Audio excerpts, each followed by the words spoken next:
Good morning, everyone. Good morning. Long time no see. Come on in. While you guys are coming in, let me just put my phone number in. How is everyone doing? Happy August. I'm so glad that we're turning through the years. I've never wanted time to go faster in my entire life. Good morning. I've missed you guys. I was out of the office with my family, and so I just got back. So just trying to catch up on life and everything else. Good morning, Afe. Good morning, Suyat, the lender. Good morning, Chef Pascal. I'm just putting my phone numbers in here.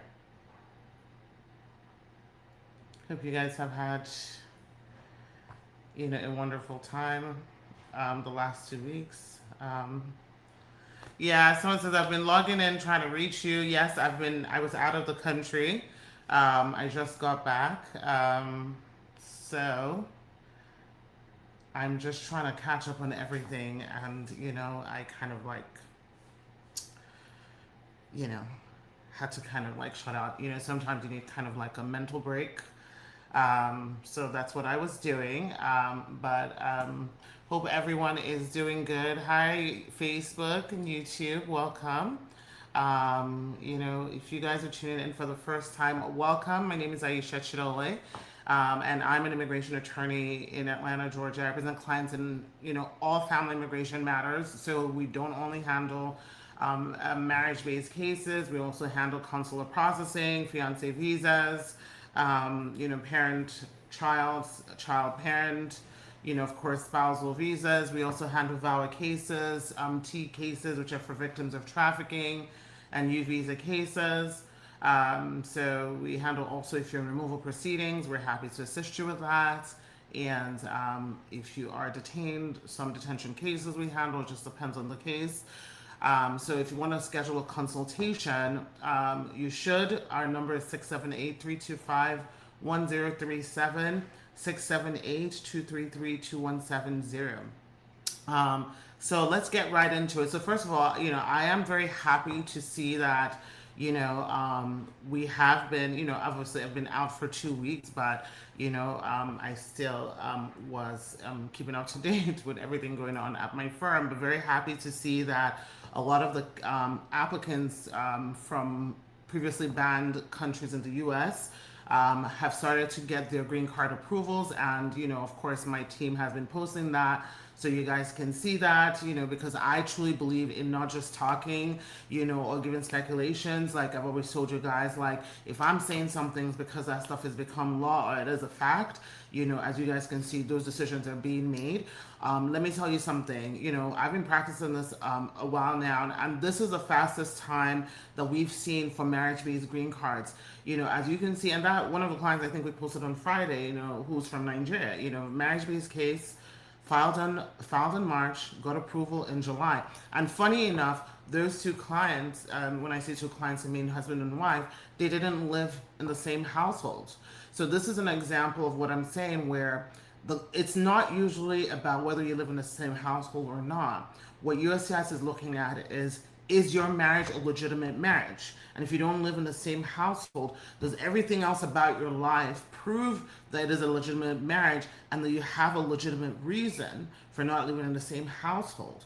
So that, and this was one of those where we really, really were meticulous. And, I am very meticulous generally, but really, really meticulous in making sure that USCIS had no question as to whether these people lived in the same, had a genuine marriage or not. So we're very meticulous of explaining the psychology and the logistics of why they didn't live together.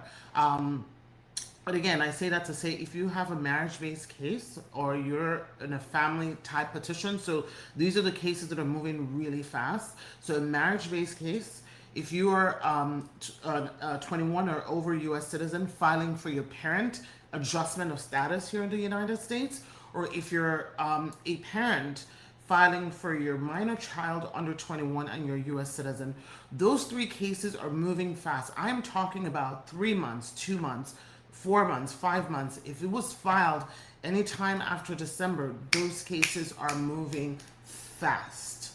So Definitely putting your application, stop wasting time. You guys know that the forms are going to change and public charge is going to become more difficult in September. September 18th, that's actually my dad's birthday. He'll be 83. But these cases are going to sort of change.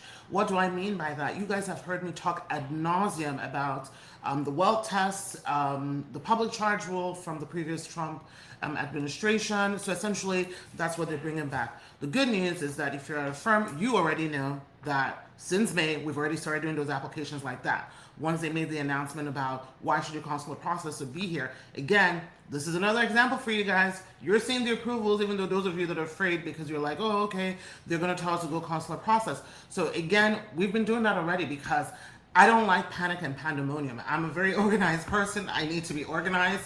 And so this is something that we've already started doing. Yes, it is an added step and it is stressful for the clients to give us this information. But here's the thing. There's no more stress than being denied of your green card, right?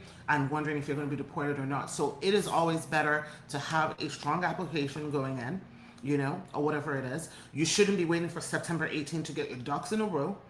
So let the only new thing that's being submitted on September 18th be your form, but everything else that should be there. So what are some of those things? You want to make sure that, you are showing that you will be a valid member of society if you're here. What is your ability to speak English? Do you have any occupational history that is helpful, that can get you a job, that can give you trades? Here, so even if you don't have a college degree, did you graduate high school? Did you have any kind of occupational training that is helpful to you? I'm waiting to see if they are going to include credit checks. In the past they did include that. Again, personally, I think that's really stupid if you don't have a social security number, because that was ridiculous. We literally had to send like screenshots of FICO saying this person doesn't have a social security number, so they don't have credit obviously to show. So I'm not sure if that one is going to be included, but some of those things, you want to start getting those things together, because those things are going to help make it easy for a USCIS officer to say, you know what, this person is not going to be a public charge. Let us, let us approve them. I just wanted to give a shout out to Oyinko. Hi, I'm so happy. This is one of my former clients, and congratulations. I was like, while I was out of the country, I saw your approval, and I was so excited. I was like, gosh, I wish I was there to call him, but I was in a different time zone. But congrats to you. You're so deserving of that. You're so deserving of that, and being so patient. I thank God for that. Okay, so let me jump to questions. Okay, let's see what we got here. Is there any information of what kind of process are the people that have been recently detained at the airports going through?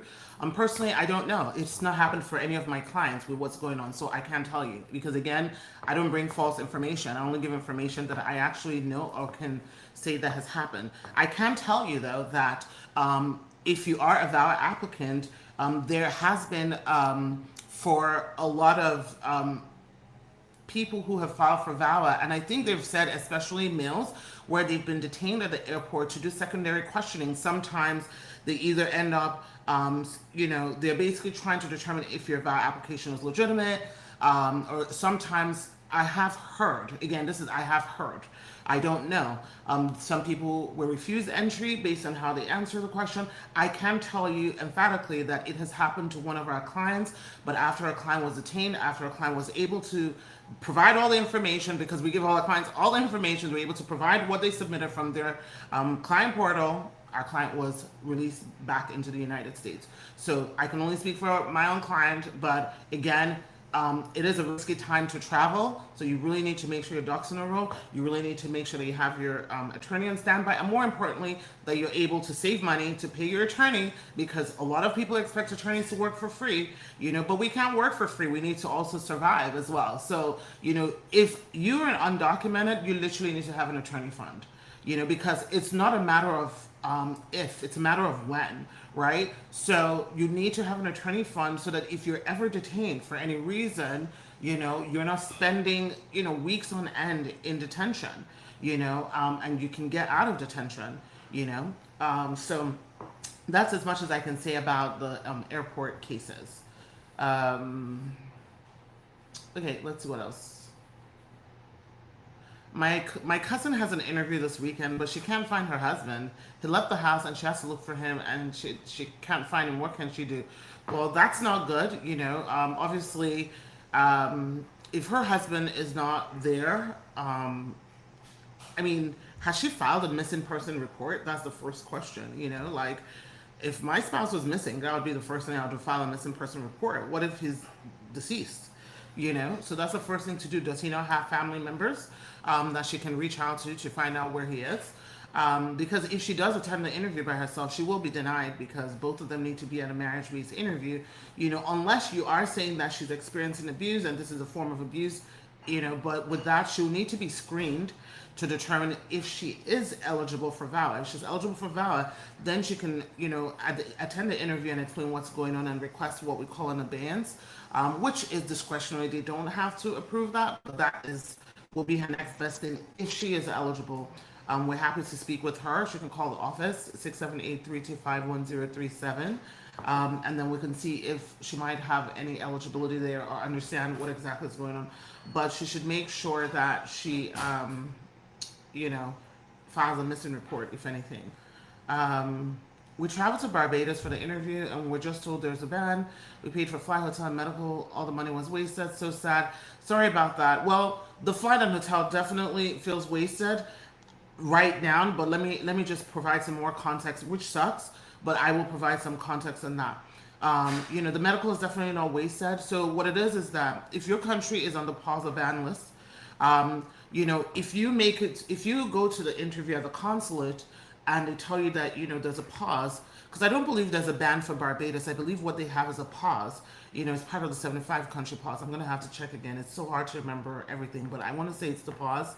What will happen is once the pause is lifted, which I believe, I'll get into that in a second, might be the pause for public charge might be lifted soon, but I'll get into that in a second. If that is the case and there's nothing else that they need from whoever it is that that interview was for, what will happen is once the pause is lifted, they won't need to come back for that interview. They will be able to make a decision right away. A lot of embassies, what they've been doing is they will give our clients like the letter letting them know that they can make a decision based on the pause of the ban.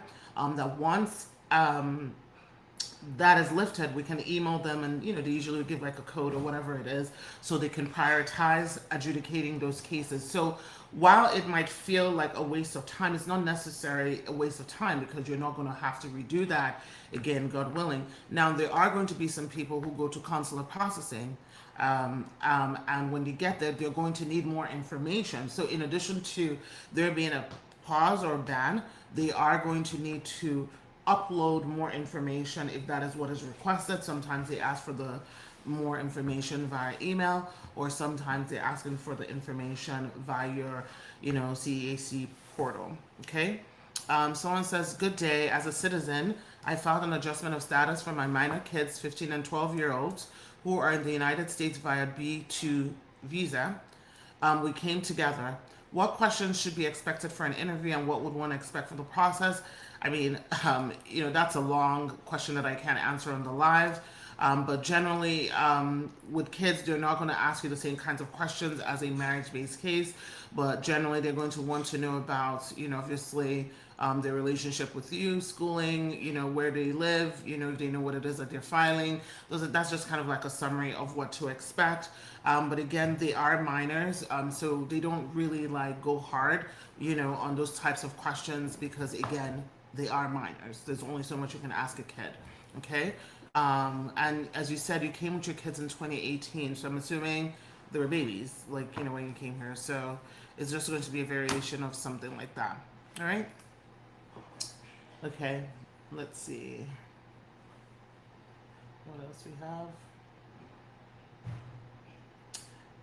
Via says, good morning, best lawyer in the USA. Let them know. Thank you so much. Okay. RTD said, happy early birthday to your dad. Thank you. Appreciate that.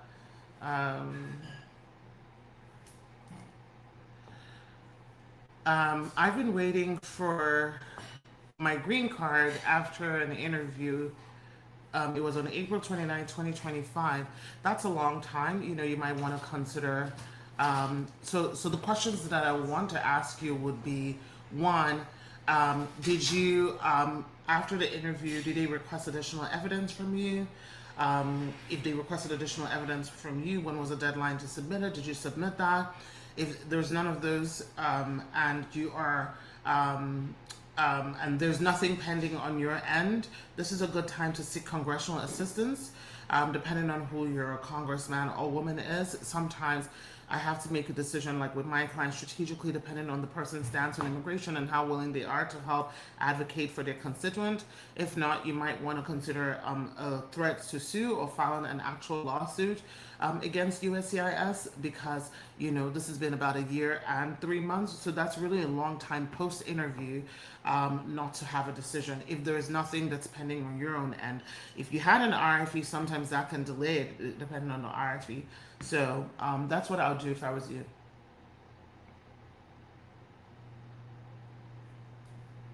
Once you get your fiance visa, how long do you have to wait to get married? You get 90 days. So once a person enters into the United States, so hence 90-day fiance. That's what that show is called, right? 90-day fiance. Hence 90-day fiance. So once you enter into the United States on a fiance visa, you have 90 days to get married. If you don't get married within 90 days, then you are going to have to file an I-130 and an I-485. Generally, if you get married, then you'll be exempt from filing the I-130. You can just move on to the 485, work permit, travel permit, and all the other stuff. So you want to do that. A very, very important caution or caveat for fiancés who are marrying U.S. citizens. It is very important that you understand that if you are marrying a U.S. citizen, and something, for whatever reason, if something happens when you come into the country and your U.S. citizen decides, or you decide you're breaking up with your U.S. citizen and it's not going to work out, that you understand that you're not going to be able to adjust your status under any other category unless you leave the United States. So give me 1 second. Let me drink my water. So what I mean by that is you're banned from putting in any other adjustment based on any other husband, any other wife, any child, or whatever it is, unless the person who sponsored you on the fiance visa is willing to stay on the I-864 affidavit of support. So typically what would have to happen is you would have to go back, and then that person can file for you through consular processing. So, I just want to make sure that you know that. Would a lawyer be recommended when going for an adjustment of status interview? Personally, in this administration, I don't believe anybody should be doing anything without an attorney, Is there a pathway for a former F1 student? I guess you're asking if there's a pathway to a green card.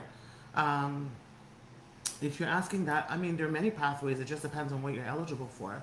If you're married to a U.S. citizen, that's a pathway. If you are under 21 and your parents are a U.S. citizen, that's a pathway.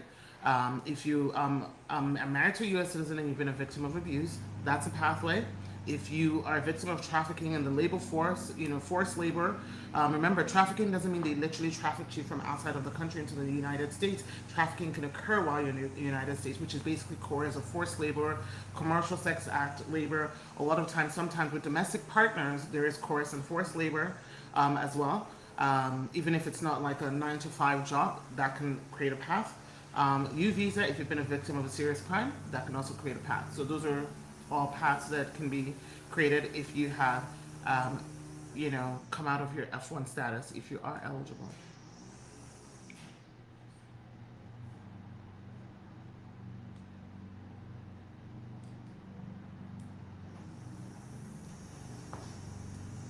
Okay, I think I answered this question. You're asking it again about the husband who has left and she can't find him.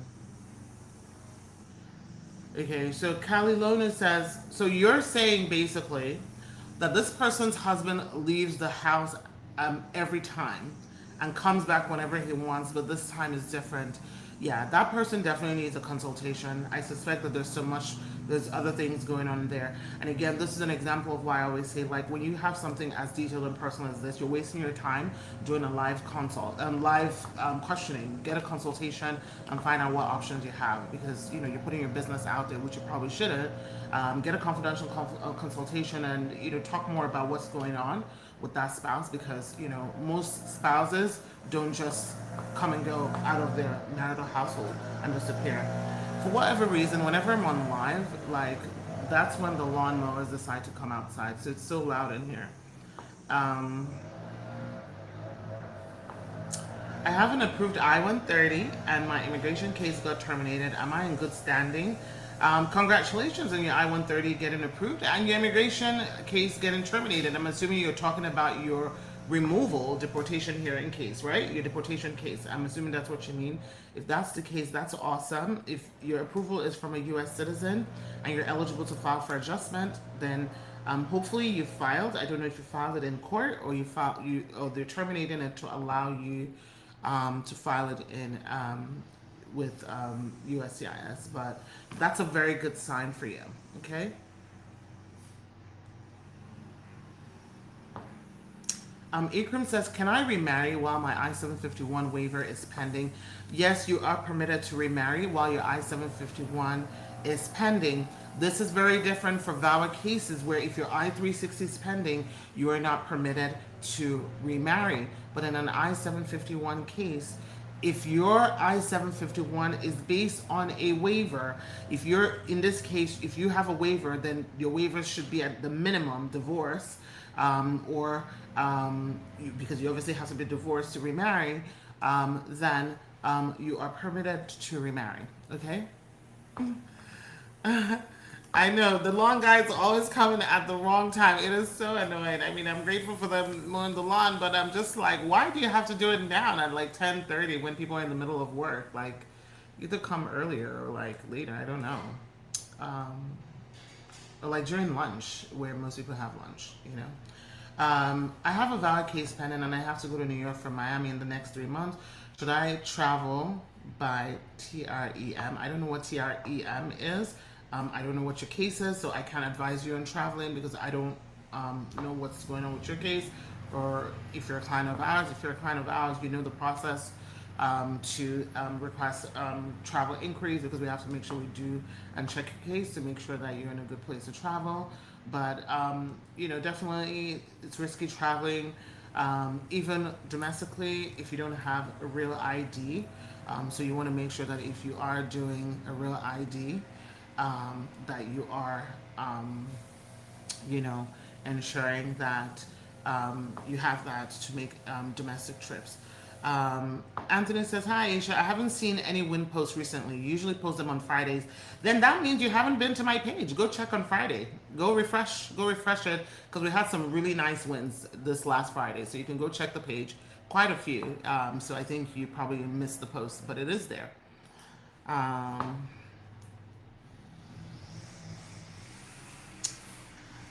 How safe is it to travel internationally with an I-551 pending case? I don't know what you are referring to as an I-551, but I'm going to assume that you mean that you have a 2-year conditional green card and that you have an extension. Now, I don't know if you're calculating your extension correctly, so this is a general advice.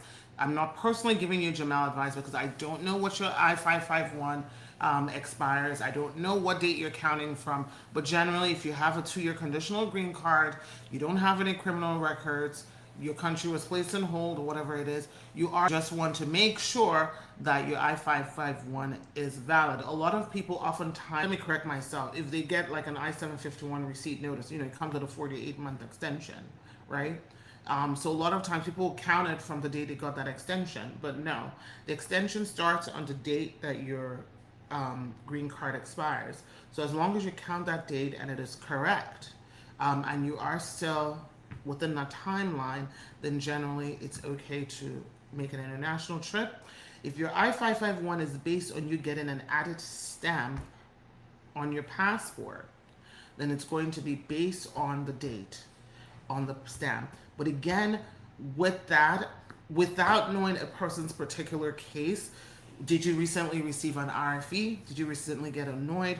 All of these things matter, because the decision to travel depends on the phase you are, in your case, to make sure that they're not going to be making any kind of decision, especially an adverse decision, while you're out of the country. So without knowing your own personal case history, I can't, but I'm just giving you a general you know, answer. Okay, let's see. I applied for an N400 in October of 2025, and I haven't gotten any updates after the fingerprints. I will be, I mean, you're still within a normal processing time, because if you filed in October, then you're about 10 months in from your application. I suspect that you should be getting your interview around this time. Depending on what state, N400s go based on states to determine. On average, right now, in N400s, I would say between 8 to 9.5 months for most states to get an interview. And then, depending on if you are from a country that initially had that pause, that could also play into your delayed interview. But again, I don't know what country you're from, so I can't really accurately state what is causing your delay. But you're still in a normal time. Um, okay. My sister passed away. Oh, I'm sorry to hear that. And I legally adopted her children. I filed for them in 2023, August. I haven't gotten any updates. They said they don't need anything. We are from the 75 country pause. So the 75 countries is a pause and not a ban. It's the 39 countries that have a ban. So you should know the difference. So the first question is, um, there are so many questions I have because there's so many variables to this. The first question is, you legally adopted the children. So the first question we want to ask is, how old were the children when you adopted them? That's number one. Number two, the second question is, did you have the requisite 2-year residency with those children before you filed for them? Because in order for you to file based on adoption, you have to show that you have lived with those children for 2 years. The 2 years doesn't have to be at one time, but they can count visits where you are responsible for the children or whatever it is. So all of those things count. Okay, and even if they approve the I-130, then you would have to then do the consular process, which is first of all doing the National Visa Center filing, and then being scheduled for the interview. They will schedule the interview and they will attend the interview, but there's so many variables. It's a three-layer and three-step process that without knowing your history, I can't really answer the question. So again, schedule a consultation if you want us to deep dive and kind of figure out where you are, where you should be in the process. Okay, guys, I have to jump off, but it was nice to catch up with you guys. I will be back on live tomorrow at 10 a.m. If I'm sure there are quite a few questions here that I'm not able to answer. You can tune in, but more importantly, schedule a consultation and I'll be able to answer you personally about your own personal situation. All right, guys, have a great day. Bye.